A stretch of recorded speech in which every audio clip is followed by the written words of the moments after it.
Now that should work. So I do something like this, right? I leave that there, and then I put this here. It's supposed to work. Hopefully. Maybe because it needs to be the three of us, it should be in the middle, something like that. Okay, the way it's done is very simple. It was unfair for you to do a breakdown on what I said to you that was very simple. So what you did on a basic report was you shrunk something very simple. You used the sublime to the ridiculous, and you reduced something. You did a shrink on something very basic that didn't need to be shrunk. Right. So I shrunk your shrunk. You did a breakdown on what I said, and I broke down your breakdown, and now it can't be broken down any further. So there is no in between an interpretation. Now I did this in the form of an email, and did you get the email I sent? Yes, I think the email was passed on, yes. That was the mediation presentation. Right. Okay, so do you want me to respond to that? Well, I've got it in. I've got it 60 points, and I've got it. All the points that was sent to you in written form, on an email, and each form there was an explanatory commentary on each point, and that was an audio. Right. So if you don't have it now, you can call it up on your computer. I haven't listened to any audio.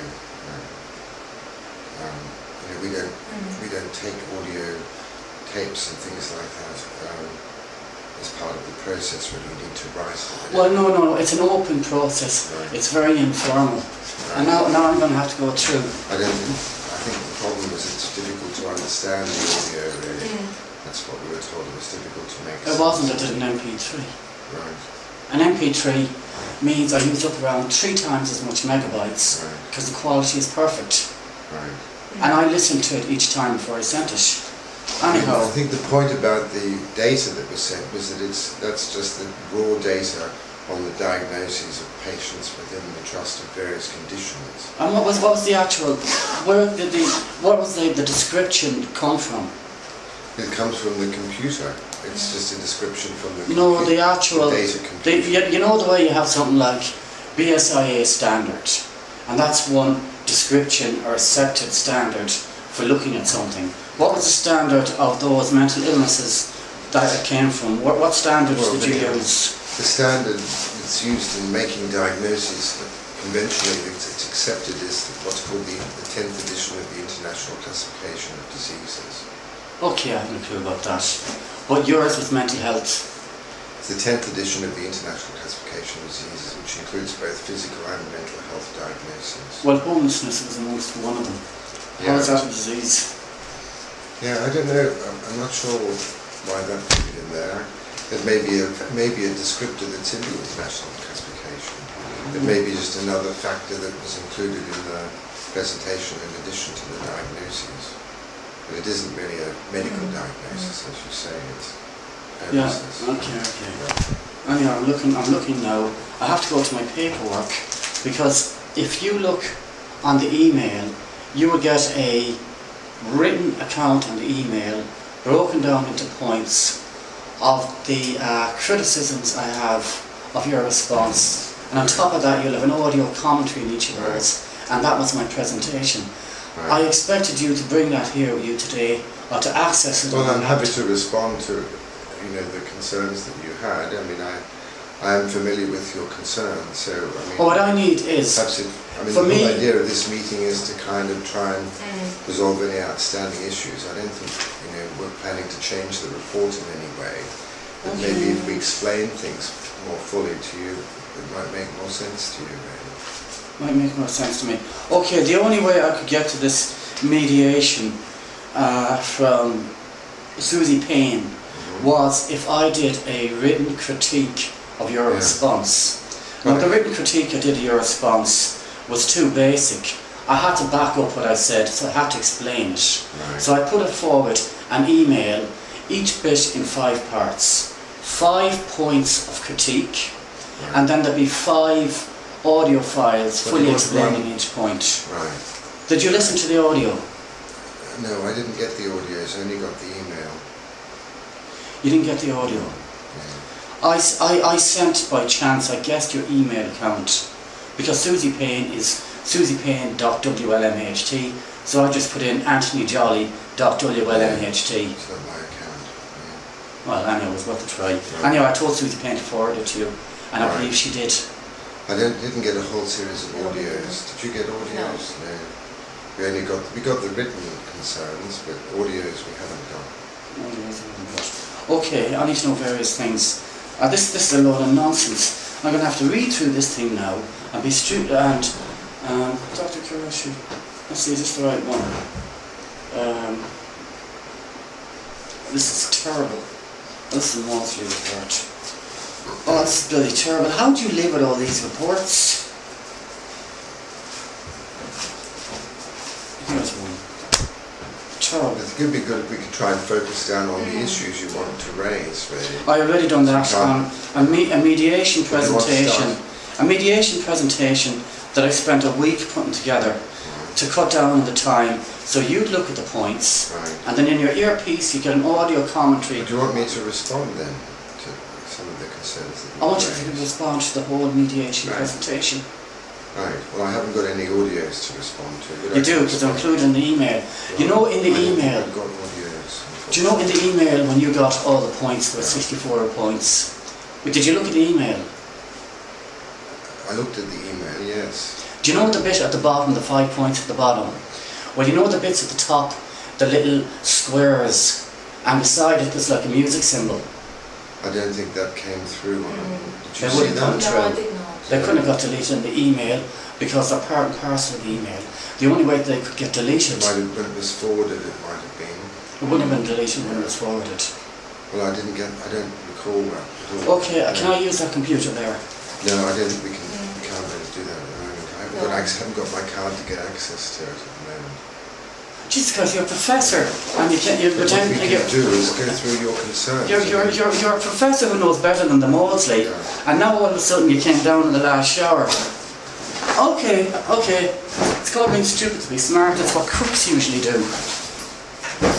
I mean, presumably you've got concerns you wanted to raise. Maybe if I could respond to the concerns that you raised, and we could have some kind of dialogue about things, really. Because I know you were concerned about the dual diagnosis, about having two diagnoses, for example. Yeah, there is no dual diagnosis. Right. There is one diagnosis, there's the Maudsley. I would like for you to explain to me how you're not happy with the Maudsley. Right. Well, the Maudsley only met you once, I think, didn't they? Or they didn't Yeah. for one, and I think the doctors that have been looking after you here have been looking after you for many years, and they had access to all your medical records. The Maudsley Hospital seems to have made a decision based upon, one contact with you plus talking with a worker who said that you've never experienced any hallucinations, which was actually incorrect. So I think they jumped to a conclusion rather too hastily, frankly. That's what we think. Okay, I have a number on this. Okay. And unfortunately, the Maudsley Hospital made their decision about your diagnosis without any access to your medical records. There's various things around there. I did this all in my presentation. Why haven't you got access to my mediation presentation? I've seen your emails. Yes, will you respond? The audios are included. Right. I'm not familiar with any audios. I am not familiar with any audio either. Okay, I need to know two things. Right. Your name is Doctor. You're 60, you've been working here for 40 years. You've been working here since 1983, correct? 1980, One? 80, I think. 1980, alright. That's not 43 years. What is that? That's 33 years. And you had around 10 years experience before you got your toolbox. No, that was all of my experience, really, including, I was a trainee here, so... Oh, you were a trainee here as well? I thought you train up to the age of 30 and then you can go out into a hospital or something. Yeah, well, it can be... I'm mixing it up with Start working in apprenticeship. hospitals a bit younger than that, really, in their 20s. Okay. But So maybe we could, it seems to me that the issues... how come we never see you here? Do you diagnose patients that come in here and you? Yes, we do, yes. Yeah, but you singular. Yes, You do it singularly. sometimes, yes. Sometimes, okay. What do you do at the moment? At the moment, what is your job title? I work in two teams. One is the early intervention in psychosis team, and the other one is the Hammersmith and Fulham assessment team. So in the assessment team, I do general psychiatric assessments. Okay. And in the first episode, psychosis team, we deal with new cases of psychotic illnesses. Okay, when you do the psychosis teams, did you set up these teams? I did, yes. So that means that you're an overall policy maker. Well, in small measure, yes, you could say that. Okay, so you set up the policy. Okay, so you're a policy maker, which means the criticism of policy is something you have to deal with. Okay, I still can't find the thing I'm looking for. But this is absolutely terrible. I came in here with a written mediation and a... Where is it then? It's on the computer, if I can access it. You didn't come in with it, if it's on the computer. Well, I came in with it, I came in with it sent to you, or whatever. It doesn't mean... I don't know whether it might be sensible to maybe, make another time with... No, it isn't, because I want to get this... I want to get this mediation out. You can make it another time and have the audio. find these audios. I can send it to you later on today. Right. Is there any point of having any discussion today about the diagnosis? There is a big point. What is your name? My name? Komfki or something? Sorry, I'm Sofia Primaki. I'm the acting service manager here in Hammersmith and Fulham. Okay, when you're here now, you're here as part of this complaint, in dealing with the I'm complaint. part of the mediation process. Yeah. I've been asked to attend. So I have to attend in front of a panel. So you're not here to analyse me in any way. It's not part of any it's not treatment or anything. It's not part of the treatment. It's just really to deal with your concerns, really.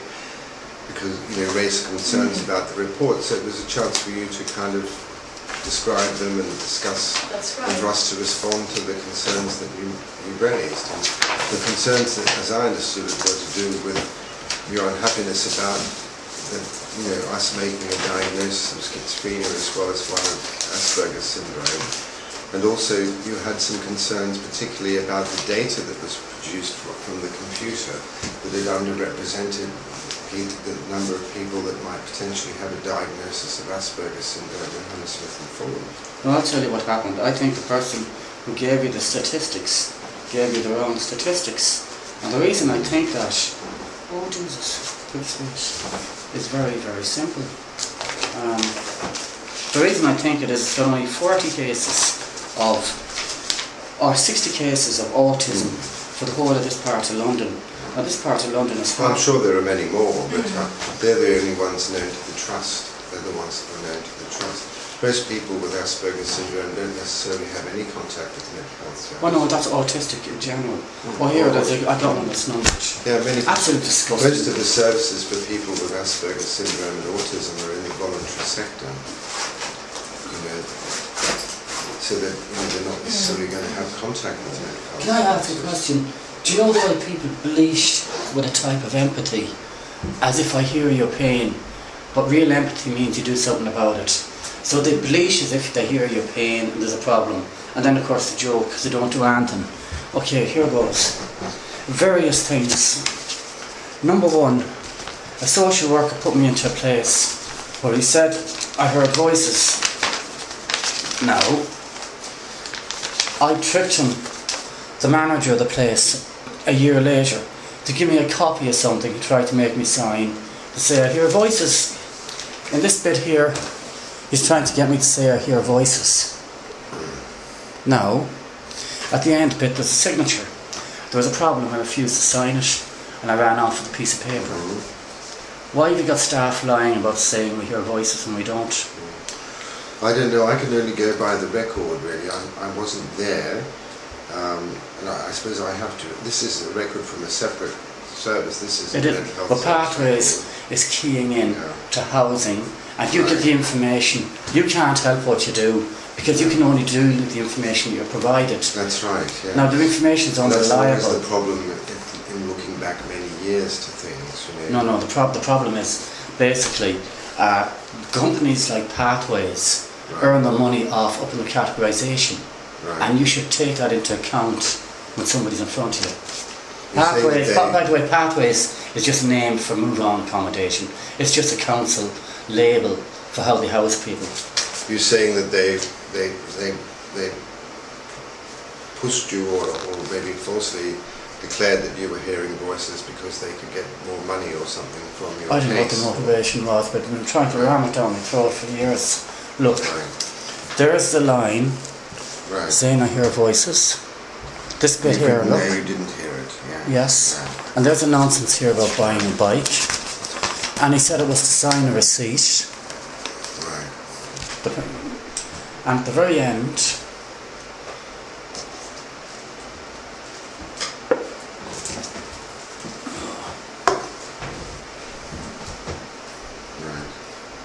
the trouble with this is, you see, I don't know when you wrote this and so on. I didn't when you write wrote it. this commentary. The actual typing. This commentary of Oh, I just did that a week ago. A week ago. Yeah. I've sent it off to someone. The trouble is, you know, I mean, if we were to...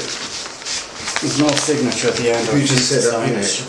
I mean, the trouble is, you see, if we work by that logic, we could say, oh, if you just said, oh, I've never had a mental illness, I've never had any symptoms, we just have to then erase the entire record and say there's never anything wrong with you, it was all a big mistake. But unfortunately the record shows that you were reported to experience all kinds of symptoms in the past which would be consistent with a diagnosis of schizophrenia. The thing is, schizophrenia is not a type of person, it's an illness, it comes and goes. One of the things I mentioned in the report is that, you know, you may be very well in many ways now and not have those symptoms anymore. It's not a kind of person, you know. Maybe that's a problem from the past, perhaps at the moment. But we can't simply erase the record and say you didn't have those symptoms when they're all reported in the notes. Okay, as part of a care plan agreement, my GP has to be copied into it so she knows what's going on. Yes, that's what should happen, really. And there's no such thing as her being copied in late when she demands it. Well, I suppose that can happen if the paperwork hasn't gone out in time. You know. Well, there's no such thing as years later she asks if they send it to her and it's okay. Here I have a copy of my GP not being copied in, and you can read the various bits of handwriting, and there's the GP.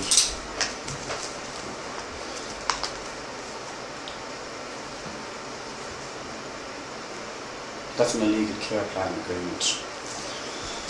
And they're saying the GP is responsible for illegality because they didn't tell her. This is a fax cover sheet. Yeah. Yes. He forgot that the fax was scanned. He thought that just the care plan went in computer. But the fax cover sheet was scanned and went on top of the care plan. And there's the illegal care fax plan. from your care coordinator to the GP saying that no letter was sent out regarding the care program on the 8th of November 2011, and he's enclosed the care plan. Okay. That's what it's a fax cover sheet. Yeah. Okay. What he's done is everything that they were doing wrong, I couldn't prove to my GP they were doing wrong because they had to tell the GP what they were doing, and they weren't sending the GP a copy. So I got the GP to get a copy of my care plan. You should have got a copy directly, really. I never did. Right. And that's all covered there. You can read all this nonsense if you want. There's stuff that's in green writing. That's a care plan here now, so... It's an illegal care plan. Right. Because Dr. Qureshi said I heard voices in, 2010, September, and Nicola Wakeham was there, and she can verify I never said I heard voices. And a copy of that care plan session or meeting with my doctor would go to my GP. She never sent a copy because it was a lie. Yeah. The care plan doesn't really consist of details. The care plan doesn't really consist of details of symptoms, really. It's not the right document for that. Care plans really are there for detailing the interventions that are being made by the service. So they were not necessarily going to contain information at all about symptoms of psychosis or otherwise, really. Okay. And there aren't any descriptions of any such symptoms here. It's really what the care plan talks about is the interventions that are being provided to you by the service. And that's listing them here, really. And who's responsible and what the hopes are that might be achieved from those interventions. I'm included on that. Anyhow, these care plan agreements that we go to periodically aren't simply interventions. We have to be there periodically, and we have to do it by law.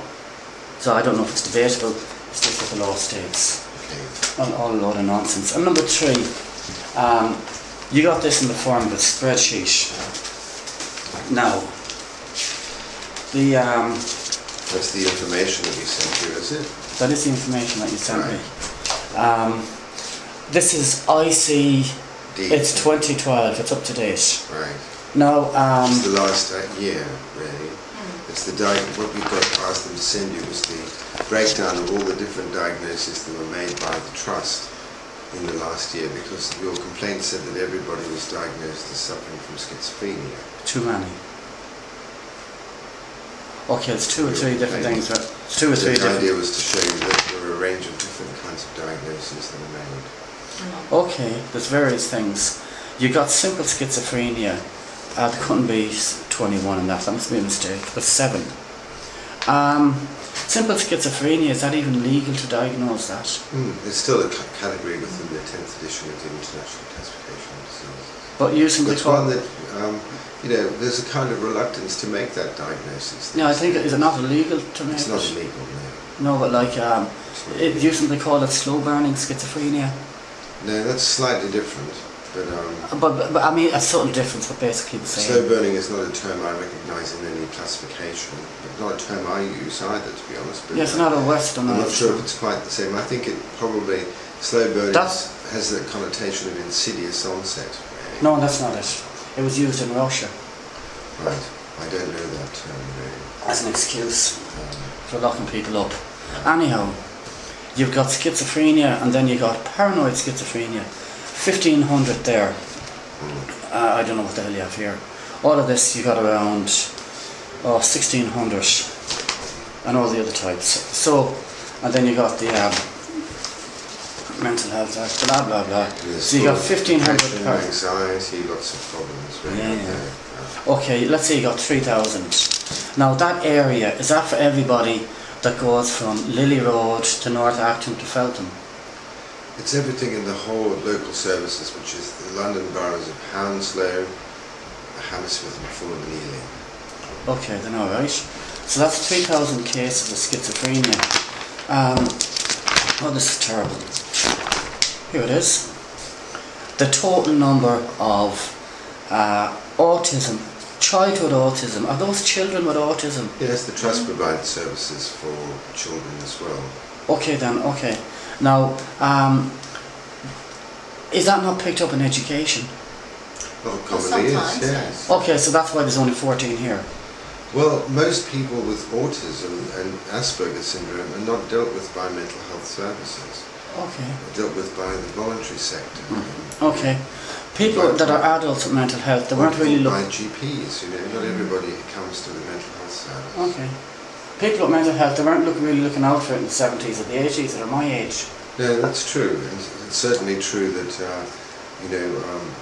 people are more aware of the possibility of a diagnosis of Asperger's syndrome now than they were maybe even 10 years ago. It's not Asperger's, it's autism in general. Autism in general. There's atypical autism, That's there's quite Asperger's, there's childhood and all the rest of it. Now the question is as follows. Autism in the autistic spectrum is supposed to be nearly half of 1% of the population. All you're seeing there is the cases that the Trust see. I'm not saying that's not a reliable indicator of the population prevalence of those conditions. That's all the Trust sees. Now, in the adult population, schizophrenia is slightly less. There's 3,000 cases of schizophrenia, and there's only around 40 cases of autism. Yeah. That's because, the main business of the Trust is dealing with major mental illnesses like schizophrenia and bipolar disorder and depression and so on. Autism and Asperger's syndrome and so on, and things that, mostly the voluntary sector provides support with. The voluntary sector? Because they're not really seen as mental illness. I mean, Asperger's syndrome isn't a mental illness, it's a developmental disorder, really. Okay, so if you got people... I know it's classified in the international classifications. It's seen as a developmental problem, and it's not something that the trust has a big role in providing for, and most of the work, most of the provision for things like autism and Asperger's syndrome is in fact, in social services and local, in the voluntary sector and so on. For example, there's an Asperger's service, an autism Asperger's service available at in Ladbroke Grove, which is a voluntary sector organisation, which so people that have, get referred to for support regarding their. And would that not be counted under WLMHT? No, because it's a voluntary organisation. It's a voluntary organisation. I'm with the National. It's not part of the National Health Service. Okay. But it's not. It doesn't cost to be involved. It's a voluntary organisation. If you're a range of bodies, it's a free service. It's not something that they charge for. Okay, so if you're looking out for autism in adulthood, and you've been doing it for the last 20 years, how come you got 3,000 paranoid schizophrenia and you've only got 30 autism? That's because most people with autism, as I say, don't come to mental health services. They come, they go through their GPs. They use voluntary sector organisations for services. Do you think it's possible that people with schizophrenia, seen as diagnosed with schizophrenia, could be diagnosed with schizophrenia when they actually have autism, considering that a single diagnosis of autism? There is a possibility of that, yes. If that's a possibility, and I'm sure mistakes have been made. If that's a possibility, principally in relation to the diagnosis of what's called simple schizophrenia, where there are not, the kind of phenomena that one sees in the other kinds of schizophrenia, where the diagnosis is a bit softer, if you like. And you were saying about, isn't this diagnosis simple schizophrenia illegal? Well, it is a diagnosis that we slightly frown upon and we discourage, really, because the evidence base for making a diagnosis of that type is limited. You have to make very subjective kind of judgments and so on. You don't see the hard phenomena of psychosis. And I'm sure that there are quite a few people who've got labels of simple schizophrenia who may have had Asperger's syndrome or other kinds of autism, or may still even today, maybe. But I think in your case there seem to be other kinds of symptoms as well, which are a bit more hard-edged type symptoms, which did warrant the diagnosis of schizophrenia. But as I say, it's not a permanent condition or a kind of person. We're talking about an illness which can come and go. So because you had those kinds of symptoms in the past doesn't mean you have them now. But we can't just simply wipe out the past and say that it didn't happen, because the symptoms are not recurring now. Okay. You made it based on admission number 1 to the hospital. How come admission number 1 is missing? Well, the summary is not missing. I think the first admission to a hospital was when the hospital had paper notes, didn't have a computerized notes. But I asked the people to find the paper notes, and they couldn't find the paper notes. So we had to go. They couldn't find all of them. They found some of the paper notes. They found the community paper notes, but not the inpatient paper notes. And so we had to rely on the summary of that admission, of the admissions, that was in the community paper notes. But those summaries explain, the process of what happened when you're in hospital and the symptoms that you experienced at the time and so on. Oh, okay, it's all very interesting. What I'd really like to know is the actual mediation. For me to be here, I just can't come here on a limb and start mouthing off to you like this. Right. I have to give you a mediation presentation Right. with commentary on the mediation presentation. Right. Now, I've done that all in advance, Right. and I put a lot of work into it, and I thought it was unfair for me to have to do that. Right. Now, I think we've produced a report and we're willing to discuss it, and if you want to raise, it seemed to me they were the main issues that you raised. Well, this is the report. Yeah, the main That's issues. for the response. Yeah, the main issues that you raised in your response, meeting, was the issue about the dual diagnosis issue, and it was the issue about the prevalence of autism amongst the diagnosis, in the trust. And I suppose what I'm trying to do is to give you some explanation of those two things. Okay, what is your job title as a doctor as regards the head of these departments? What is it? I'm a consultant psychiatrist. Yeah, but your policy maker over the psychosis teams and the recovery teams. I'm the consultant psychiatrist for the early intervention and psychosis team here. Yeah. Okay, could you look into the fact that a lot of people with schizophrenia I'm talking to now seem to say that they have a personality disorder. In the ebb and the flow of things, have you ebbed and flowed a load of people with schizophrenia and recategorised them in the last few years as personality disorder? No, I wouldn't think so. No, not that. No. No, so in order to prove that, I'd need these stats on the spreadsheet to go back 10 years. These are all questions that I think are extraneous to your treatment. It is. I've only got 20 minutes left. And see what I'm doing is I'm letting you talk all the talk. And now I'm going to go through this nonsense. These things are a bit extraneous. Okay, I need just one reassurance off you before I leave. For your complaint. Just one reassurance. Right. Susie Payne is supposed to have sent you an email. The emails... She sent me emails from you. Have. And I have seen the emails. Been put together with the written points, and at the very top they have audio commentary. The audio commentary was supposed to do in advance what I'm doing now, because that way it would help you do your research and you take on board the audio commentary that was a critique of your response and listen to that and say as to why or not that audio commentary holds up. Are you willing to look at my mediation presentation? I'm not sure that we can. I mean, I can have a look to see if I've got any audios that I can listen to. I'm not sure that we've got the technology to listen to audios, but we can have a look at it. Yes, you do actually. Right. If you have a computer, you've got the earphone jacks in them. Right. It depends on how much time is involved. It may take some time. I don't have a lot of time to do that. But I can have a look and see what how long are the audios? Each point, the length of the audio is usually identified at the side. I don't know. So it's 25 megabytes. It's something like 15 minutes. All right. Well, that's not bad. Yeah. But I suppose I'm not sure we're going to get any further than we have today. Okay, we'll go through the points there. Okay, point number 1, second hospital admission. Why is the first hospital admission missing? I don't know. Well, there is a record of that admission. There's no. I couldn't see a summary of that admission. The paper notes of the inpatient care you received are not available. They seem to have got. Okay, they're not available. I'll cut that. Okay. This point here. It feels I might have fulfilled the criteria for diagnosis of schizophrenia. Who said that? Sorry.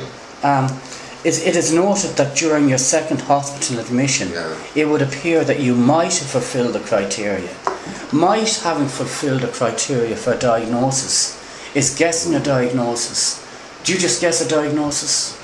No. The reason I put it tentatively like that was because, as well as there being criteria in terms of types of symptoms, there are also criteria for the duration of symptoms. Okay, so what was not clear from the summary was the duration of the symptom experience. So I tried to err on the side of being cautious and not say that it was definitely warranted a diagnosis of schizophrenia, because there weren't the criteria there for the duration. I mean, it wasn't possible to ascertain it because we didn't have the paper notes reporting your day-to-day symptoms during the time of your stay, but we had a summary of the admission. And there was no point during the summary did it state how long you had the symptoms for, how long they were there for, a week, a day, a month, that sort of thing. So that's why we left it very tentative. Okay, I'm not even going to respond to that because you're talking too much. For the initial diagnosis matches the prescription, right? The same prescription I was on for nearly 10 years from the initial diagnosis. Now that prescription was for schizophrenia. So if that was from day 1 of an initial diagnosis on first admission, entirely reasonable diagnosis. It means that initially they had me down as schizophrenic. They didn't initially, no. They just gave me prescription. They put type of personality initially, didn't they? I think it says that in the report. I don't know. You said it was missing. Okay. That's what the discussion in the summary states, that the earlier diagnosis was one of schizotypal personality, and then they changed their view to one of you having a diagnosis of schizophrenia on the basis of how they saw things when you were in hospital. Okay.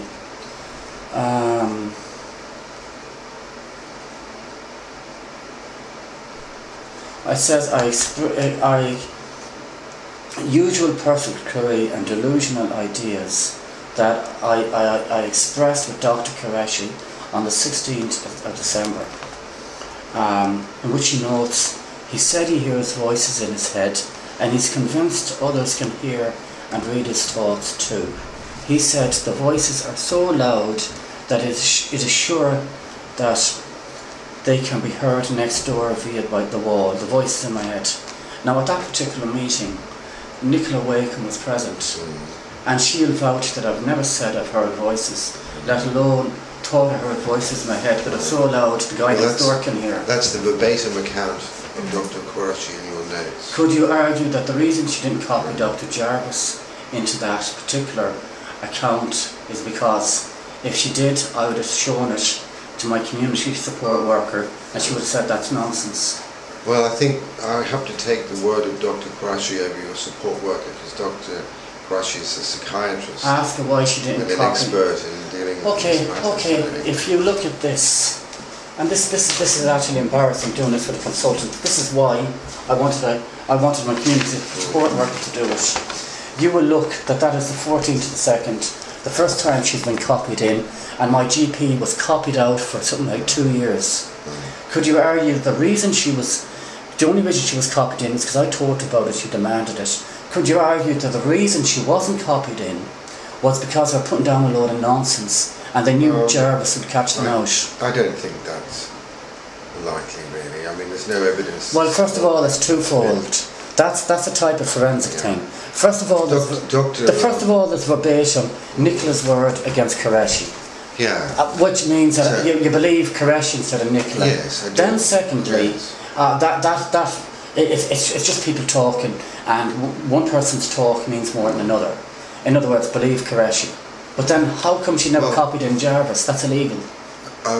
One thing going on. One thing going on once. Do the CPA. You can't even give you a pass on ignoring Nicola. But two things happening at the same time. Yeah. It's doubtful that you're right. It's more likely that I'm right. Can I explain? Basically, the care program approach documentation about your care plan doesn't describe your symptoms in any detail in any case. So even if the care plan had been sent immediately, it wouldn't have contained information regarding those issues, because that's not what's in care plans. That's one. And the second thing is that Dr. Qureshi doesn't do the care plan meetings or documentation or send things to you. It's the care coordinator. It looks like it was Ken Little at the time, is that right? The author of that fax. He is the person that would have filled in that documentation independently of Dr. Qureshi. So, there's no grounds to think that there was any conspiracy really there. Okay. Periodically we have to see a consultant 2 or 3 times a year. That was one of the times we saw them. When we see the consultant, the GP has to be copied into that session. Usually, yes. But it's accepted standard, it's even the law. Yeah, well, the GP wasn't copied in for years. Usually, there are occasional circumstances where if no changes are made, no letters sent, because of I think there have been difficulties in the assessment service from time to time in terms of admin. Okay, I accept it's all Ken's fault. That rule has been relaxed, but generally speaking, you're correct, and certainly if any significant changes take place in people's medication plans or any other things that the GP needs to know about, they should receive a copy of the letter. And you should probably as well receive a copy, unless you've requested not to.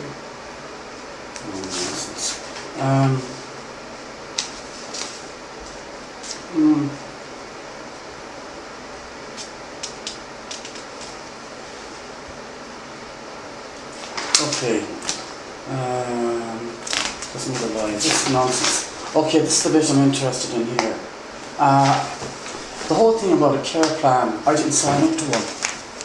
There's no signature. Yeah. Where's the signature? I don't know. There isn't any signature there. There isn't, exactly. We don't sign up to it. Yeah. They're having us down on care plans we don't give a signature to, and the same we say things we don't say. Okay. That's a separate concern from those you raised in your complaint, but it's, you know, that's It's all there in my mediation presentation. But that's, you know, you can't start off a new series of complaints. You have to start that process with. No, I didn't do a new series of complaints. What I did was, you did a breakdown on what I said, and in a mediation presentation as to why I'm not happy with your breakdown, which is your response from the clarification meeting. The only way I could show that I wasn't happy with this is if I did a breakdown on this, which I did at the mediation presentation. Well, you're breaking it down now, really, too. Yeah, which is fine. Yeah, but it's all done on audio and email. The whole idea was you'd look in advance, and I wouldn't have to be doing this now. I've looked at your emails, and I'm happy to respond to the concerns. Yeah, and promise me you'll listen to the audio.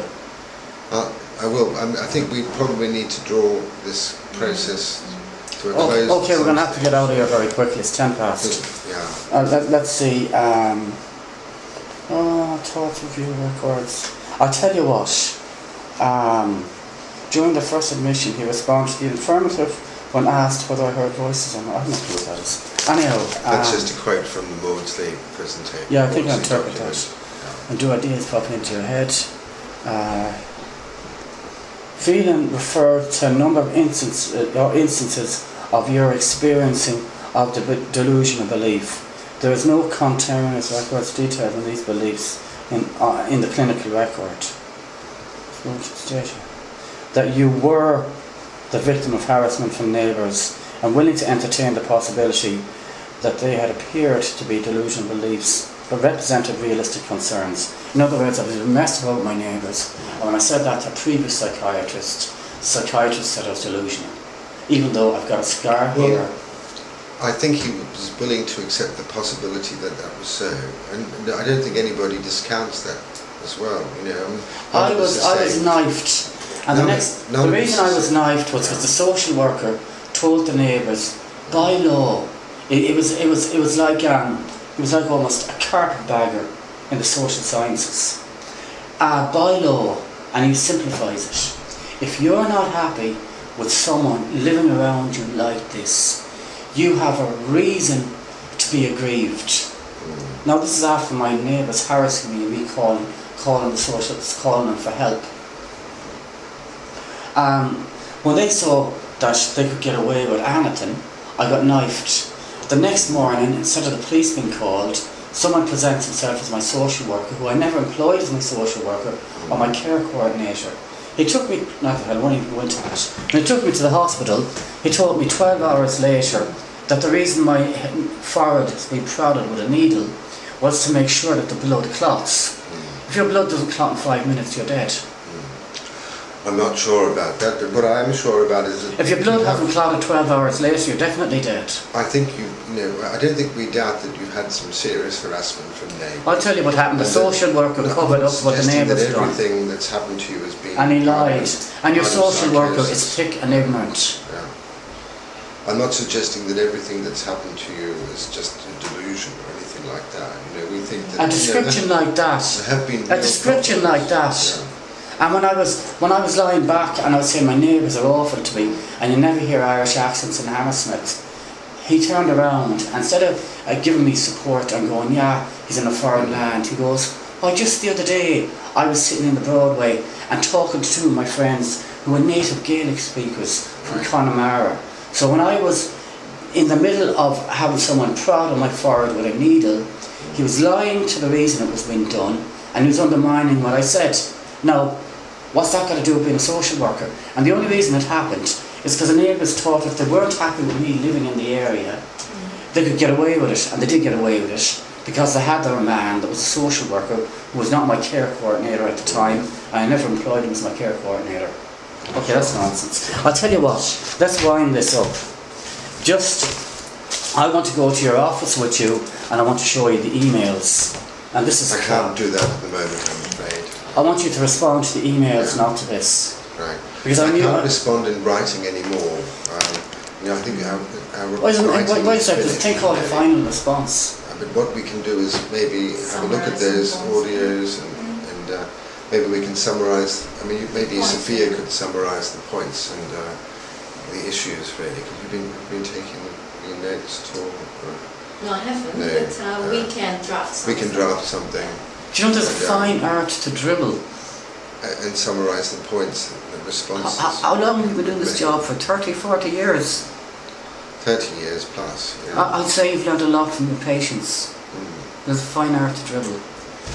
Oh. So I'm not sure that we can do much more than that. Maybe. Okay, what I need is two things. Just to keep me happy, instead of wasting your time. Number one, all of this presentation and talking to a consultant like this is a form of, I don't know, it's almost DIY solution to something that requires professionalism, and it's unfair for me to come up with a solution of something. It's a load of nonsense. But I have to do it, because every time I went to make the it used to be that we had a PALS advocate, and if we had a problem, in 5 minutes he'd have a cosy chat with a psychiatrist, and we could change a psychiatrist or change a social worker, and there's no problem. But you're not in touch with the mental health services at the moment, I understand. Yeah, but the problem was years ago, our PALS advisors couldn't have the cosy chats they used to have, and they changed the complaint process, which is why I'm here in front of you. Okay. I mean, if you wanted to be in touch with mental health services, again, I'm sure, you'd be very happy to see you. I'm perfectly happy not to be. Arrange for you to see a different person. I'm perfectly happy not to be. I don't want to be in contact. Okay. Okay, there's two things I need. I need a final response. Well, I think we just have a summary of this meeting, really. That's it. I call that a final response. No, we've already had the response. I mean, we're not going to write another long report like that one. Okay, I'm going to have to ask you. Maybe we have to summarise points of disagreement, and then if you want to pursue the complaint, I mean, presumably there's another stage to the complaint process. Well, the way we get closure on this is that we were supposed to get closure on the first stage. Yeah. Because what you said, I was happy with. And if I'm not happy with it, I say why I'm not happy with it, and what you think of me not being happy with it, and that's the final stage. Now, to do that, you have to put that in writing. Well, we can put that in, which is basically would be a summary of this meeting. Summary of what happened today, summary of this meeting. Okay, and that's called a final response. Right. Now, here's the thing that I need in the final response. Are you happy with your previous response that everything in it holds up? Yes. Yes, every single thing. Yes. And do you think there's any substance to the mediation presentation points I put together, both in print and audio? I think there's a point you make in them, and there are certain, you raise, for example, possible misunderstandings of the figures, on diagnoses of different kinds of conditions. Certainly, probably we'd expect a lot more people to suffer from autism and Asperger's syndrome in Hammersmith and Fulham and Hounslow and in Ealing than those figures suggest, but they're not meant to be. Those figures are not meant to be epidemiological, studies. They're not meant to be evidence of the prevalence of those conditions in the base population.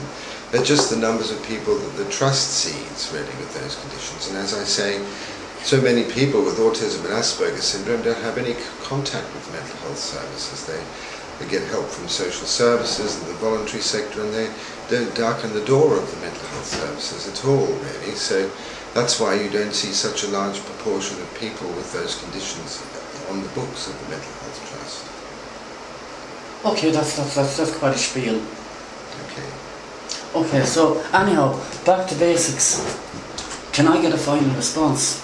Yeah, sure. Yes, okay, that's fair enough. And can you take on board the mediation presentation that I sent you in advance, hoping that I wouldn't be here? See, the reason... I mean, I've read all the emails that you've sent.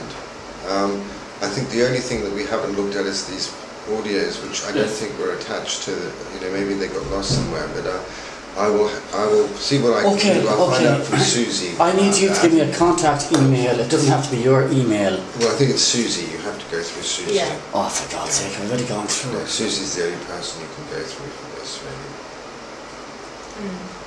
She's Okay, responsible for the so you're going to do a complaint. final response and you're going to take on board the audio commentary. Yeah, well, I'll have a look and see if I can understand it and so on. Okay, so let me speak, because when I get things clear in my head, I'm pretty okay. The idea of doing this electronically was to cut out the stage of me meeting you here. Because I think you've made all well, the look, points could you let the you story tear? Mm. Because I respect for you, and when you shake your head and you go into your professor lecturing, I let you talk, even if I understand or don't understand what you're saying, and I don't interrupt. Fine. Fair enough. The theory of me sending the email with the mediation critique, which is the presentation, and the audio commentary to explain each point, was such that I would be looking at your report and I'd be using a dictaphone to do this. I'm not happy with this on this point, I'm not happy with this on that point. And then I get you to look at the points you weren't happy with. And with an earpiece, hearing on each point as an audio commentary to explain each written point as to why I wasn't happy. For you to say why you weren't happy with that, so you'd go into a dictaphone and go blah blah blah, and that would be sent to my GP, and he'd have his dictaphone, We'll go to you, really. and then it will come back to me. GP's not involved in the process. Well, I wanted to involve someone else. Well, So the idea was that the GP would bring in expertise Right. that would justify the complaint instead of fucking rabbiting on in front of you like this. Yeah. So the idea was a consultant would look at the mediation presentation with the audio, and he'd use his dictaphone, and my GP would say whether or not, using common sense, he's happy with consultants, whether or not each point holds up.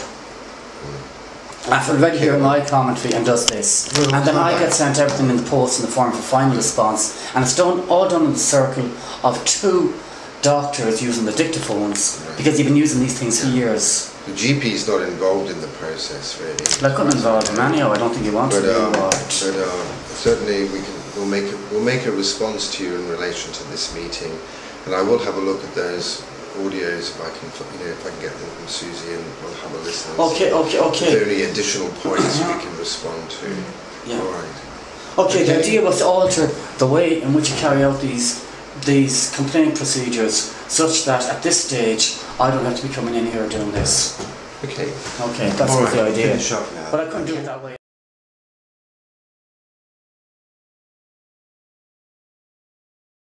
I'd like to beforehand. Okay, here goes. Please find below the outline of the complaint. Alright, I'll just go through each point and then I'll ask you what you're going to do about it, and that way we can get it done quickly. Okay, so I'm going through a complaint from Joanne Morton, or M-O-R-T-O-N, at Look Ahead Housing, sent to Emma, E-M-M-A Lucas, on my behalf.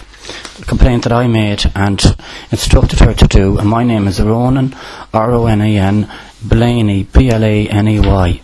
And the complaint is a very simple complaint. It's in 5 points. The first point is, Mr. Blaney explained he was served notice at the same time that he received a re-diagnosis. Mr. Blaney explained that his former diagnosis of schizophrenia has been assessed and that his re-diagnosis of Asperger's led to a notice being served. Now, that is a very serious accusation. What do you intend to do to look at that? Okay. About it on the notice served, and the notice that man. What made you think that? You're here to clarify it. What made me think there was a re-diagnosis? The actual 11th, I got re-diagnosed, and I got a letter from the Maudsley Hospital on the hold on here, on the 21st of July. Now, that wasn't taken to be the full report. The full report from the Maudsley came out, I have it here, on 30th of November 2012, and it was sent out by post, and it arrived on Tuesday around the 5th. And when did they do the... When the actual notice of eviction came about, it was handed to me on the 5th, the same day the Maudsley officially gave me a 20-page report. Yes, June the 11th. June. Yeah, June the 11th. Yeah, it's just to help me the chronology. And you received the letter on 30th of November. I received the letter at the end of July, but I actually received the Maudsley report, the full report, that's 20 pages in length. I received this, as you can see, it's written here, on the 30th of November. Yeah. Yeah, I can see that, the 30th of November, but the first letter was at the end of July. On the same day, I also got dropped as a WLMHT patient, and I got a notice of eviction. It was all done very quickly on the same day, and I don't believe in coincidences that are this big. One at the same time possible. 3 things at the same time on the same day, although probable, highly improbable and highly unlikely, and I believe this should be looked into. Okay. What would you like to be done on this? Notice, only a notice, it says to enforce it is a long process that would ought to do it. There is no plan to do it. So, okay, the notice is worrying you, and the timing of it, yeah, I can suspend it if that's a big worry. Okay. There are several possible reasons for the notice being given out. The number one is that the wrongdoing up to this point in time was so wrong they just wanted to sweep it under the carpet and get me out quickly. But the alternative that's less serious, which is they just wanted to help me and engage with the service, I have in writing a letter from Look Ahead Housing on the 14th of January 2013, and it says here, the reason behind the notice was to prompt you to engage with the service.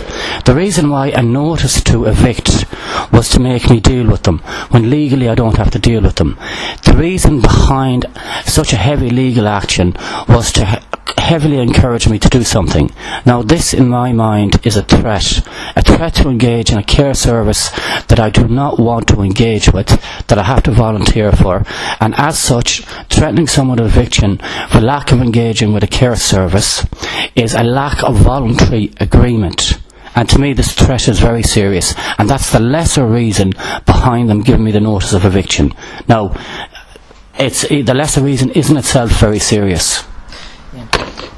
Ronan, you have a tenancy agreement. All residents. Okay, we are diverting. I believe we've looked at this, and he knows what the full details are, and he doesn't. I'm only here to help him clarify the investigation and how to find information. And I've shown him the information. It's on file at Look Ahead, and he can find it. So we can go on now to point number 2. Yeah. Can I, just before we pass to number 2, put into the community, into unsupported housing. I was moved into Look Ahead under very high priority on the PAT application. They did not tell me about it. The PAT application expired within a year. I should have been moved out in a few weeks. I wasn't.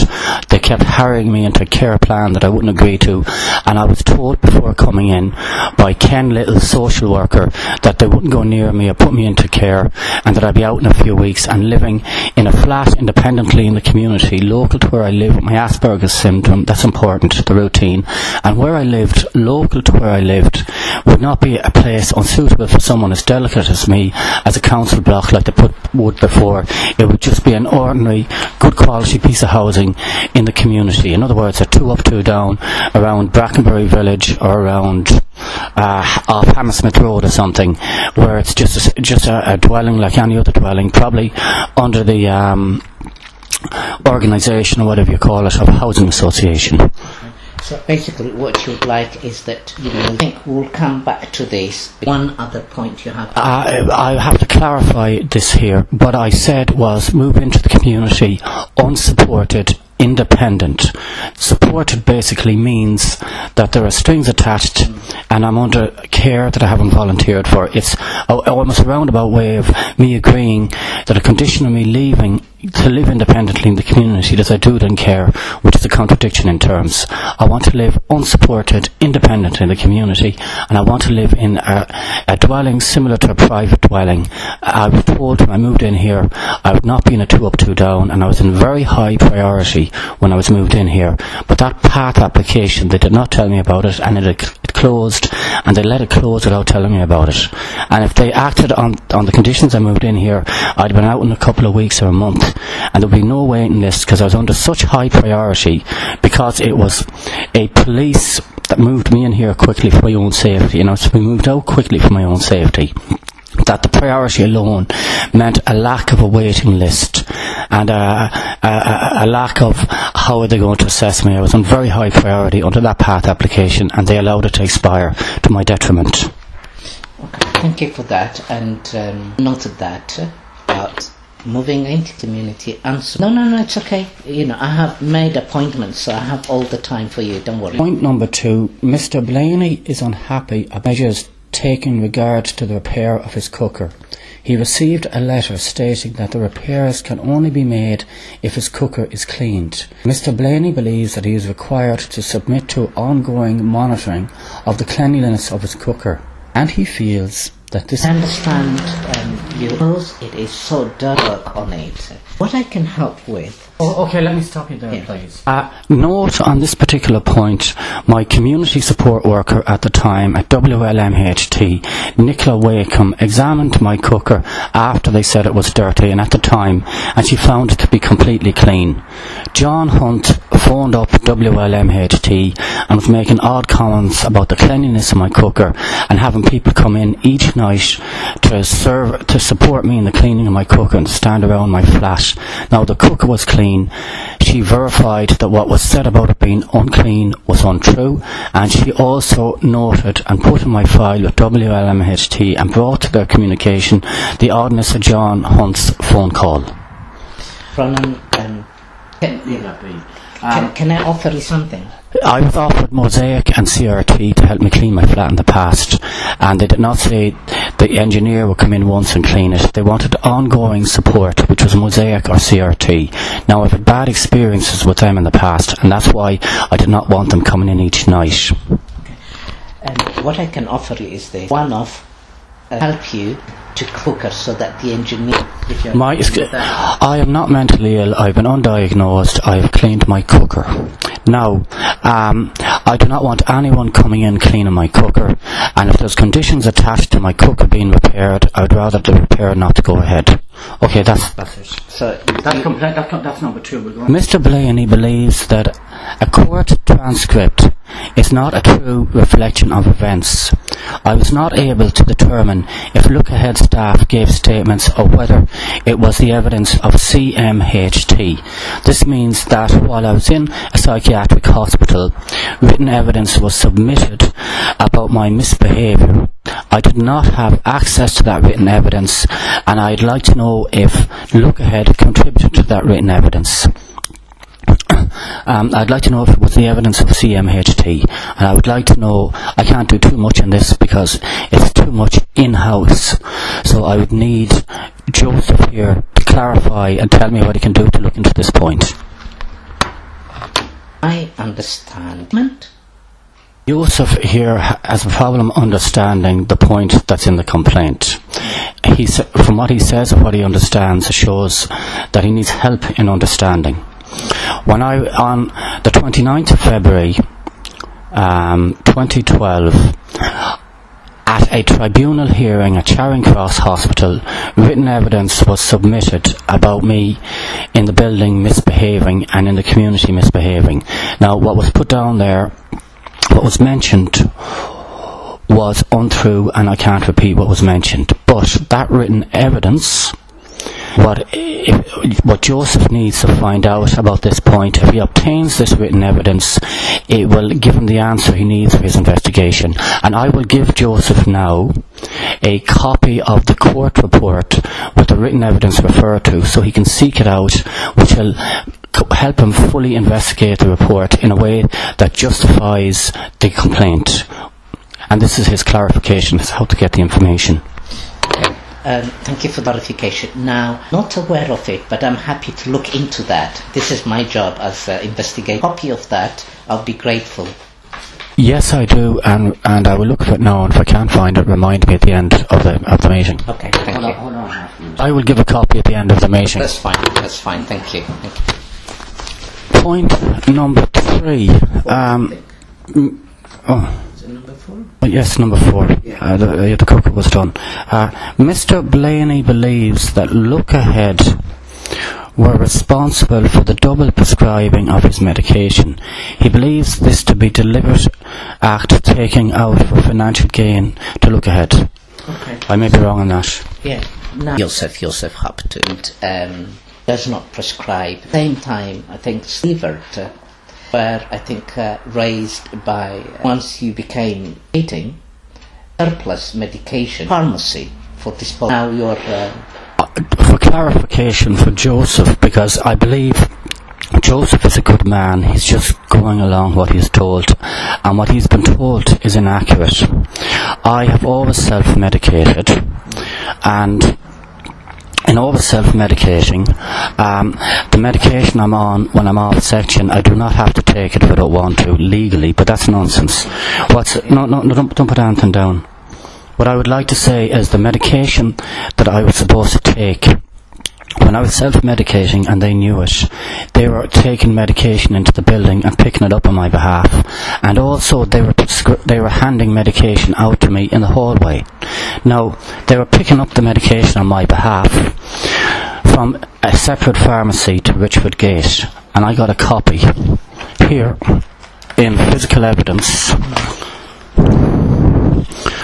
It says 352 Goat Hawk Road. It's delivery, they don't collect it, you see. It's delivered here. That's fine, that's what yes. I said, because while I already had one from Richford Gate.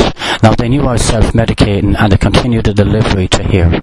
That is either bad, inefficient administration, or for some other reason they might have thought they were still prescribing it to me on paper. Either way, they were handing out medication to me in the hallway under camera for months at a time, and they did it to other people as well. So the idea that they don't hand out medication to us and stand over us when we're taking our medication is not true. Joseph doesn't work after 6, so we can say he wasn't there after 6 when it happened.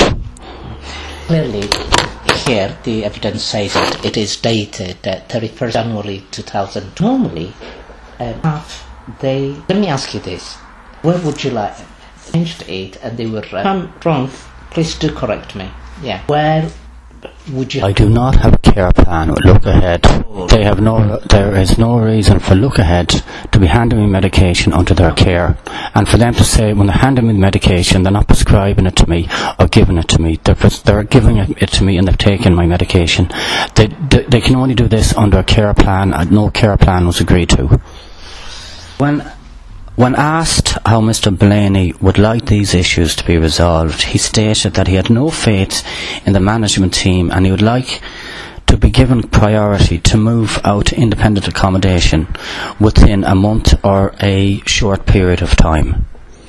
I'm copying Mr. Blaney has agreed, so that he is aware I've passed on this complaint for him and verified that my recording is an accurate outline of his complaint, and I agree it is. So, what are you going to do to move me on? We covered a bit this, and your PATH application form was confirmed. I'm in contact with PATH. My understanding is your application was submitted to PATH. Now, what they had asked was, they requested purpose. You provided them that. Okay, you want me to... Well, this is about Olympic... I think they were inviting brought it through the actual, because we've got some photos. Somebody who actually took part of...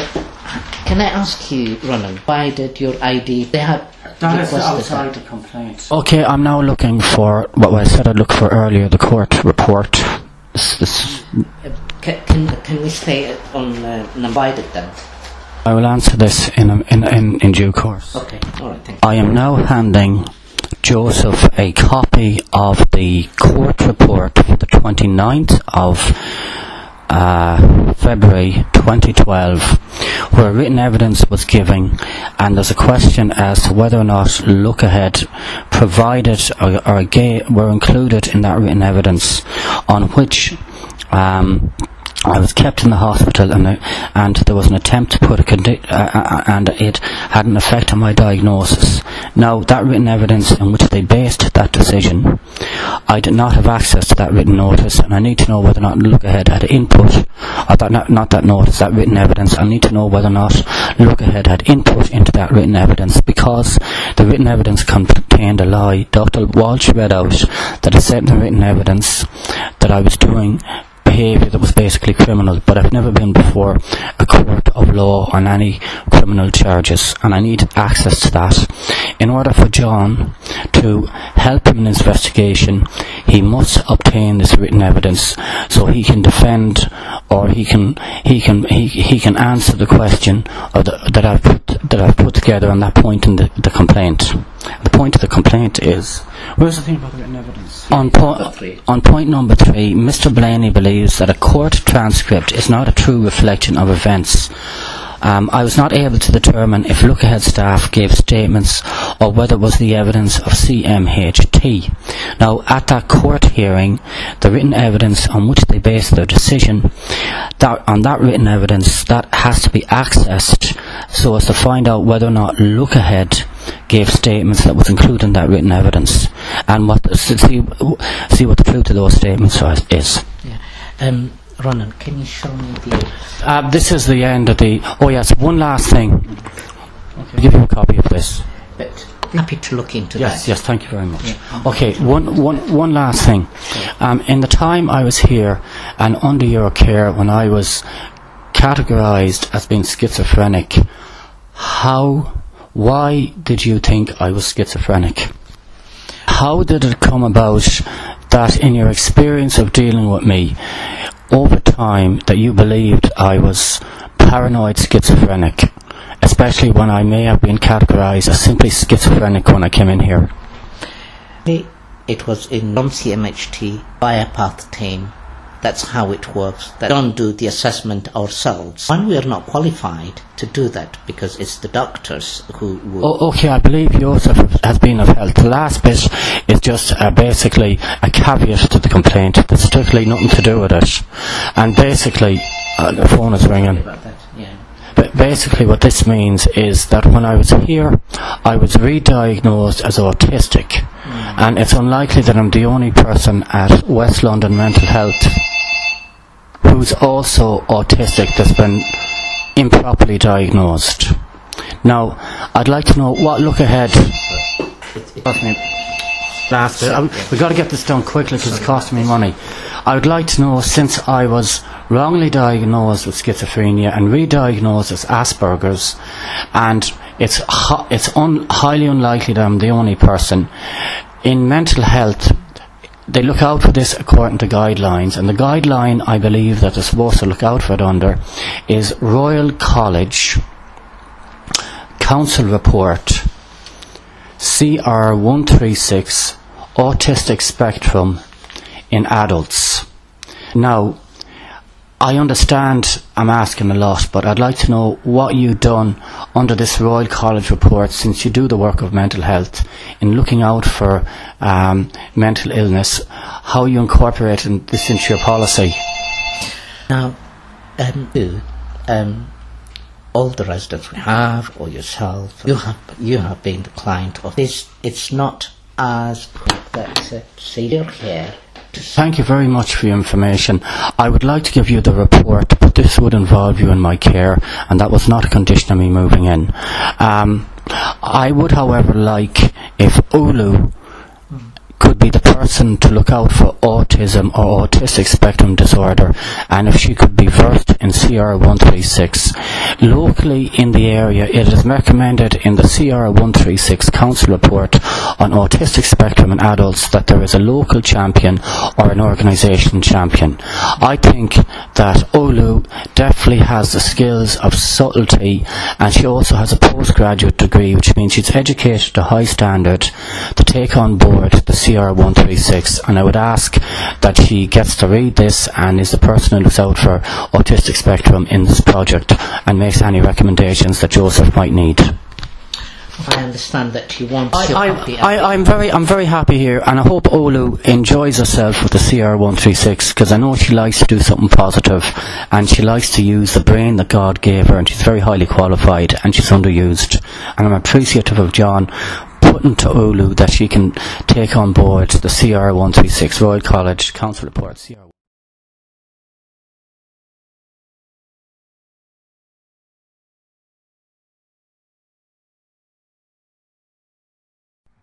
Just hold that there so I can hear it. It says here, you complained you were served with a notice following your re-diagnosis of Asperger's. Previously your diagnosis indicated you as having schizophrenia.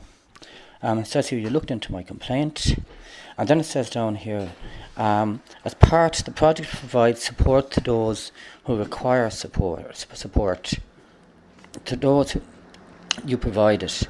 And then it says here, each of us working towards a support plan, the association can take steps to end the tenancy. Now here's what the problem I have is, the support plan is like a care plan, a CPA, and since I've moved in here, I was told I'd be out in a few weeks because I was a vulnerable adult, a victim of crime, and I had a secure tenancy, and if anyone from this building even came into my building, they'd lose my job, and I wouldn't have to enter into a care plan agreement.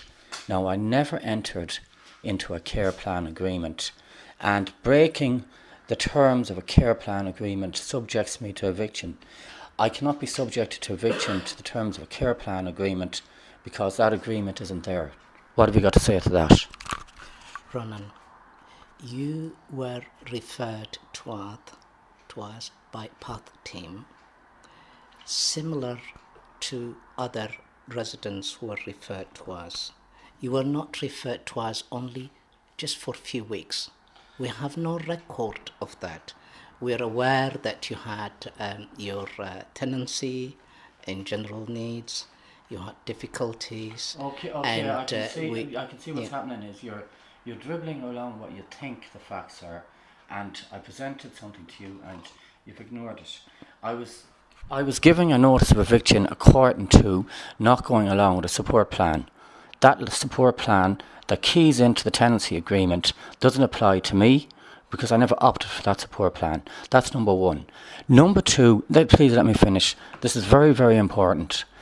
Number two, you said according to the PATH application. The PATH application was for a vulnerable adult that was a knifing victim to be moved on quickly. Now, the social worker never moved me on. You never moved me on. It was allowed to expire. The PATH plan I had required no care plan agreement or support plan. I was being in and out very quickly because of my vulnerability in being in danger in the previous place I lived in, not my vulnerability, and I need support in my daily living. So you allowed that PATH application to expire, and I didn't even know it existed. Why didn't you tell me it existed, and why did you allow it to expire? All referrals here are people who have support needs. Yeah? And you were referred to us on that basis. Yeah? Hence, we wanted you to engage with the Goldhawk Road staff. Okay, we'll end this point here because he's going according to his idea of the type of PATH client I was and moved in under, and that's different to the actual PATH application I had. And I who allowed it to expire. He didn't even tell me about it. Okay, here goes. Next bit. I want to get this over with quickly. You expressed your unhappiness about measures taken regarding the repair of your cooker, that you received a letter stating that the repair could only be done to your cooker if your cooker was cleaned, and I didn't want ongoing monitoring to support me every day in cleaning my cooker. Now, here's the problem I put to you. you carry out weekly health and safety checks, etc. My cooker that you said wasn't clean actually was, because my community support worker looked at it, she verified it was clean, and John gave an odd phone call to look ahead about my cooker being unclean when it was clean. This is mental illness, looking at a clean cooker, saying it's unclean, and you're going to send people into my flat each night to help me clean my cooker. My cooker was clean, it's still clean. You can't be coming up with excuses like that not to carry out repairs or attach in some type of support team into my home that say I allowed it when I didn't allow it, and some excuse over the cleaning of the cooker. I put to you that my cooker was clean. Ronan, if you read a bit down the letter, what it says is, we are required to do health and safety check. And I said that we're happy to do the health and safety check jointly, the time and dates which is suitable to you, you know. Okay, I understand. Yeah, so, you know, we're trying to meet you halfway, and how we can do, you know, what we are supposed to do, because we're expected to do health and safety checks. Yeah. Okay, all right. Here goes again. There seems to be a unifying theme going through here of him dribbling on about support, attached to me being in here under a path plan. Stop. Basically, the so-called support would help me coming in each week to do my health and safety checks as part of supporting me with the type of client I am. There's two groups here.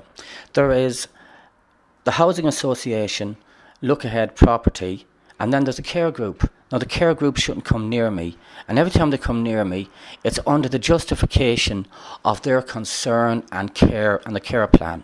Now, two things. Number one, in the absence of the fact that I'm a client to this care group, I come under the terms of the tenancy. I get the same rights as any other tenant. Coming into my home every week to check out my cooker and to check out my fire alarm, doing weekly checks is wrong. By law, the gas gets checked once every 2 years. I get a receipt for the checking of the gas. Do excuse me. Stop, don't interrupt me. I get a receipt for the checking of the gas once every 2 years, and by law they can't come more than that, to ensure that's not used as a way of harassing clients by the landlord. Now, you don't get your gas checked every 2 weeks or every 2 months. I get it checked every few weeks, even though I've taken the receipt. And by law, as a tenant, you're not supposed to come back for 2 years. But you get around it by saying, well, I'm not a tenant, I'm a client under a care plan. You're a care plan group, I'm a tenant to the property group. The unifying theme of coming into my home under a care plan is wrong because I haven't agreed to the care plan. What have you got to say to that? The care plan doesn't exist, and at best, it's an ongoing thing. Ronan, this place is supported housing. This is not general needs. You used to live in general needs where it is housing and no support provided, whereas here is supported housing, support housing. So we do both, yeah? As Look Ahead, as the landlord, we have a responsibility, and as a support provider as well. Yeah. Okay. The only way they could get us into a place like this under very high support. High support usually means less liberty. In other words, you're almost putting yourself into a prison when you lose all that liberty. Now, nobody would agree to this voluntarily. So what they do is, once we're in here, they start knocking on our doors, and we have to agree to this. And there's nothing, well, they can't make us do it. And then all of a sudden, out of the smallest thing, all of a sudden, there's a cosy chat or something. We lose our liberty. We're in the hospital. One way or the other, they get us in the hospital in the first few months we're here. And in order to get out and get our liberty, what happens is we have to agree to a care plan to exit. Now, here's the problem. When they do a sanity test, those sanity tests, they always lock us up on lies. And what happens is, do you hear voices? No, I don't hear voices. Are you in a happy place? yes, I'm in a happy place. Then they ask you a trick question at the end of the sanity test. The trick question is, are you agreeable or disagreeable with the care we may provide? All this time they're ratcheting up the stress. A person thinking the test is over is in a state of uncertainty, which is disagreeable. And thinking the test is over, are you going to be disagreeable with any decision we might make? They think that's ridiculous. And in a state of uncertainty, in that psychological state, they always answer disagreeable. But we have learned this trick over time, and with my Asperger's, I'm very good at being objective. I said agreeable, I passed the sanity test, I was locked up in a lie. Now, all of this about coming in here under support plan, and once you're in here, everybody comes in with their eyes open under support plan is a lie. Because everyone who comes in here, within a short period, gets sectioned under a lie. And then we have to come out with the forced plan forced on us. The fact that it's forced on us means there's a lack of agreement, which means those support plans are illegal. And you're taking people hostage, and they're also committing medical assault. Okay. I was re-diagnosed with Asperger's. Okay, Ronan. My understanding from what you're saying is you can you let me finish first? I don't know what's going on here. Okay, you finish then first. Okay. Okay. Now, what I'm saying is you're interested just in housing and not the support, or as you call it, the care package that has nothing to do with you, say. Then let's do something about your housing, whether to find you another accommodation. We talk and liaise with the council to find. I tried to talk to the gentleman behind me, John, the other day, and he said it's put me in with Habentech. Habentech is disability under a care plan. Now that's strings attached again. It seems to be a care group that's always trying to put you into property and key in a care element whereby it promotes, it's all part of the care industry. Now here's the thing, on leaving this place, I wanted to leave as quickly as I could when I get in. In this place, they're jumping for joy at a chance for us to move on and be independent. That being the case, how do you answer that my PATH application, when I first moved in, as a vulnerable adult, not as somebody necessarily with schizophrenia or dangerous, that my PATH application was allowed to expire and I wasn't told about it. If you wanted to move me on when I was under high priority, you'd have told me about the PATH application and you would have moved me on. You didn't. You allowed it to expire. Why did you allow it to expire and not tell me about it? There is no expiry for this. There is no expiry. What is important is if you engage with staff, staff will support you with your housing, with your move on. Now, okay, I understand you don't want the support, that's fine. Then you're interested for the move on, independent living. That's yeah, if you let me finish. Independent living, that's fine. Then a proper application is done, then you engage with staff, you provide any... Okay, that's not what happened. We're going around in circles. There was a PATH application and you didn't move me on. And then when the PATH application expired, you were complaining about me not you were complaining about me not moving on when I had a chance, and if you really wanted to move me on, you'd went along with that application. Here goes the third point. You indicated that you believe that a court transcript is a true reflection of events, and that you were not able to determine if look-ahead staff gave statements or whether it was the evidence of CMT. That you do not believe court transcripts are a true reflection of events. What happened basically was, once I was falsely committed under a lie at GP surgery, whereby I passed the sanity test and I said I was agreeable, and then they said I was disagreeable. I can do it really quickly for the benefit of the people around me. What happens is, when you say you're disagreeable and they leave after the sanity test, they immediately have their answer and commit you there and then. The fact that they went away for an hour and had to think about everything I said, and then came back and said I was disagreeable, that decision took an hour. If I was actually disagreeable, they wouldn't have come back an hour later and it would have been instant. The reason it took them an hour is because I didn't say I was disagreeable. I was committed under a lie. I had my liberty taken away, I was taken hostage and was medically assaulted and all the rest of it. Now here's the thing about it. Once I was in there was evidence given to... Okay, I'll stop it here. What's it say here? When I met you at Look Ahead, you gave me a copy of page of tribunal report. Oh yeah, this is easy. Oh my God, this is ridiculous. Staff. I can there... the report includes staff from Look Ahead, and no oral. The report at this tribunal includes staff from Look Ahead, and no oral or written submissions were made by Look Ahead.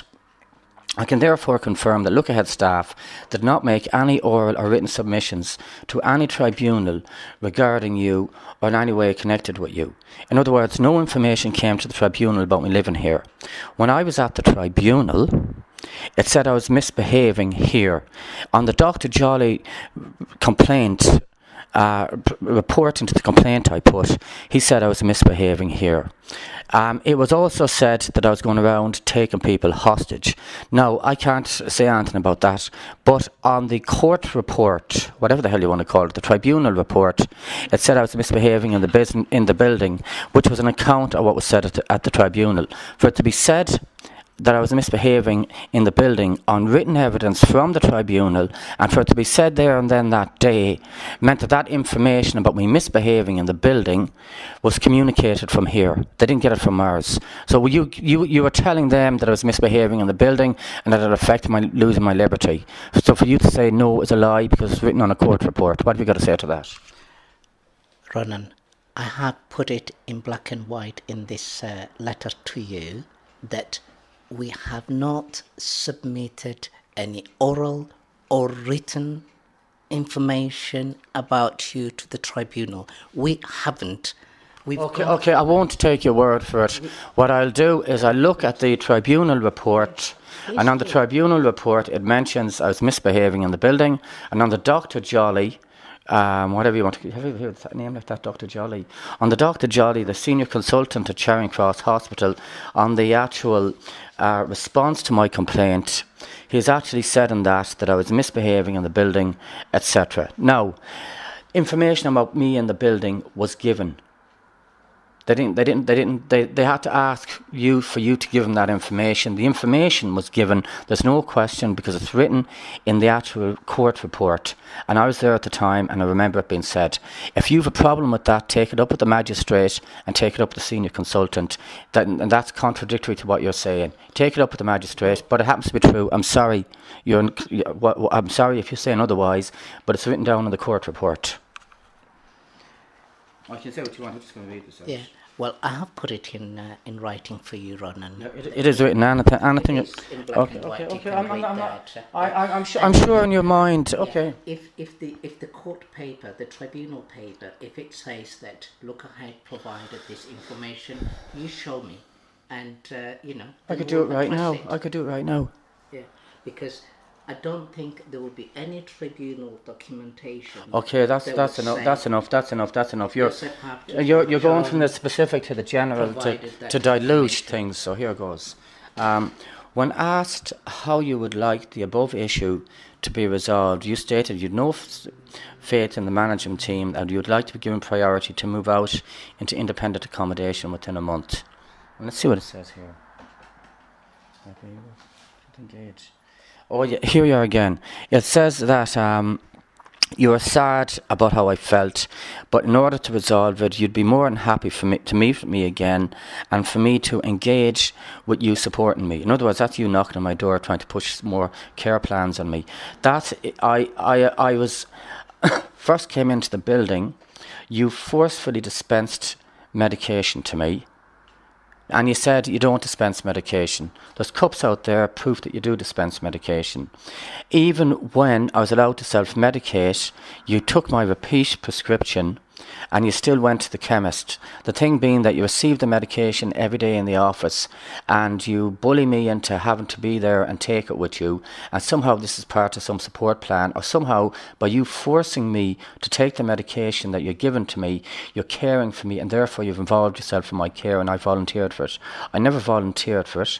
And when you were taking that medication from the second chemist while I was medicating from the first, that medication was dispensed outside the law. That was a legal dispensing of drugs. Basically, by law, that's drug dealing. Ronan, when you say you, are you referring to me as Joseph? There's different types of you. There's you plural, there's you singular. Okay, or maybe... You singular basically means you. You plural means you collectively, well, you as a group. You can one say you obvious, as a group. one obviously it's, I haven't, grammar. Normally I don't deal directly myself with the medication. But the most important is you have the right to take or not to take medication. Because, nobody is forced to take medication, even if you speak to your care coordinator or the doctors. Yeah, that's in theory. If that's the case, why are you forcing me to take it each? Well, it's on camera. People are in the hallway, and you make us take it, and if you don't, you report us, and people are in fear of losing their liberty. And by having us on camera taking the medication, moved in here. I was moved in as a stabbing victim. There's a scar. And basically, I was treated as dangerous, and when I came in here I was treated as very dangerous. I subsequently got re-diagnosed with having Asperger's. Now, since I was moved in as a vulnerable adult by the police because I was in danger, to be moved into a similar place of a similar standard and not lose out on the legal status of my tenancy compared to what I had before. I previously lived with a secure tenancy in an unfurnished flat for 15 years. Now, when I came in here, I was taught out of a secure tenancy. I got some type of short hold tenancy that wasn't what I was promised. I was supposed to be moved on quickly to secure tenancy, and I was supposed to be vulnerable and not be anywhere unsafe. I stopped someone coming into the building. She said she was with a company called Circle, C-I-R-C-L-E, and they're a type of management group that monitor ankle tags. Also, the person next door shouted that he was in prison for 6 months. I was a vulnerable adult with no history of violence, with no criminal record. Vulnerable, moved into a place of safety, but moved into a place of equal terms of what my tenancy was before, under the police path move. Now, when I came in here, it's not a place of safety because the people here, the client group, they're wearing ankle tags and they got prison records. I was told nobody here was dangerous by John. The fact that people have ankle tags and they're monitored by Circle, well, they don't wear the ankle tags, the decoration. I'm in a place that I was supposed to be put into for safety, and it is clear and obvious that it's not a place of safety, and that's not paranoia. What are you going to say to that? I think you were aware that this place was supported housing. You wanted similar tenancy the way you were there in general needs. This is not general needs. Okay, what I was aware of and what I thought when I came in here, that's my mind, and he's not a mind reader. I'm afraid... I don't know, he's talking around in circles, and then he's saying something is written, so it must be true, and what must be true is written is a lie, he's written that he knows to be untrue, and I can't understand this man. But thank you very much for the mediation meeting. Oh yes, you have to say what this is.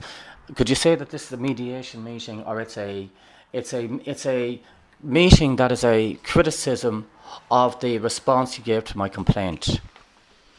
Yeah, well, thank you for coming for this. Hold it. Want me to hold it? Say what the meeting was. Okay. This is a mediation meeting that was arranged between Ronan, myself, and there are 3 people present here. And your name is? Yeah, and my name is Joseph Haptu, and I'm the area manager for Lockhart for Mental Health Services. And I'm happy to have this meeting with Ronan to address any issues that we have. Yeah. What is the meeting addressing? Yeah. Well, the meeting is addressing some of the concerns, issues that you have in my reply to the complaints you had, and you have a copy of the letter with yourself. Oh yeah, that thing there. Okay, I don't want to hear about that. It's trying to make you feel important or something. I want to record you this good. Okay, this is into the. This meeting is for the look ahead complaint that I made. Basically, I there's no get a reference number on it or something.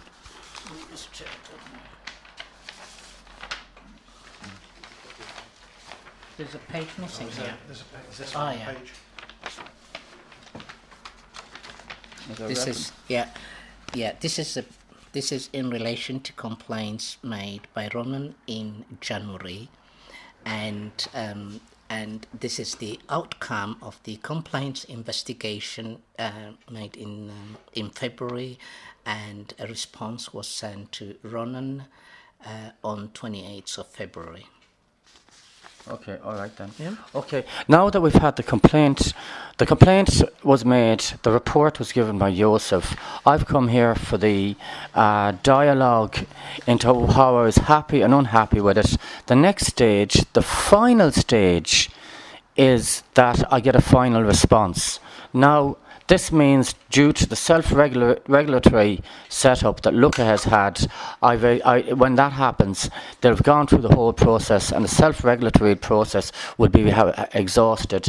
So Look Ahead will have done what they can and I'll have done what I can, and I eagerly await the final response. May I ask you, Joseph, when you're going to do a response to the concerns I've raised here? When are you going to put it in writing? I think we're going in circle here, Ronan. Yeah. Okay, all right. Now, this is a response to exactly the concerns you raised, and it's addressed here. Yeah. Okay. Yeah. Now, I think what's important, Ronan, is this is how we move forward. Okay, I understand. How we move forward, we seriously take your concern about your housing. You want to move on. Come on, let's focus on that and how we take that forward. Yeah, and London Syrians are here. Yeah? Okay. They will be taking over from 1st of June. Okay, I understand it. Yeah? Since London. How they can support you with your housing from the 1st of June. Yeah. Okay, I understand. Yeah. I understand. Okay. So, Joseph, I'd like to ask you, the final response is simply a written document as to what I've said to you here, from what you can remember, how you've looked at what I've said about me, for example, saying that there isn't a care plan agreement and you'd no right to put it on me, and that you're to move me on without any move me on according to the original path application. Let the story tear. What this basically means is as follows: when you move me on in a few weeks, you reopen the original path application with no strings attached to care plans, whereas to be moved on under police emergency. I'd like that path application reopened. I'd like you to address that in your final response. I cannot promise you something I won't deliver. Okay, what's happening here is where... Yeah, I won't say something that I won't be able to deliver, yeah? And I won't say that I will be moving you in a few weeks' time, yeah? That does not depend on me. We don't have general needs where we can move you to, yeah? It all depends on the council. Yeah. Okay, I understand. Okay, I can understand. I'm not demanding, but it would be desirable if the move on I had was a path application that expired. Now, before to expire, it expired because nobody made any movement on it. For it to expire, it expired unfairly. In the name of fairness, I think it's only right that it should be reopened. What I really want is for you just to say to me that you're going to do a final response. You're going to write up a letter on this meeting and give it to me. Now, there is very little time in terms of what me, as Look Ahead, we can do for you. Now, the most important thing is how we work with the London Sirenians, how they will be supporting you with your housing. They're here, yeah, and they can see what your concern, what your priority is. Nothing to do with the complaint. All I want No. All I want you to do is end this meeting by saying you're going to send a written response to this meeting. That's all I want. I'm happy just to write to acknowledge that we met and we addressed, reviewed, revisited the issues that you raised previously. I'm happy to do that. Just promise me you'll send me something in writing in the next day or two and I'm happy. Yeah, that's fine. And, I can do that. That's fine. Thank you very much. The self-regulatory system, when I get that written response, will have exhausted.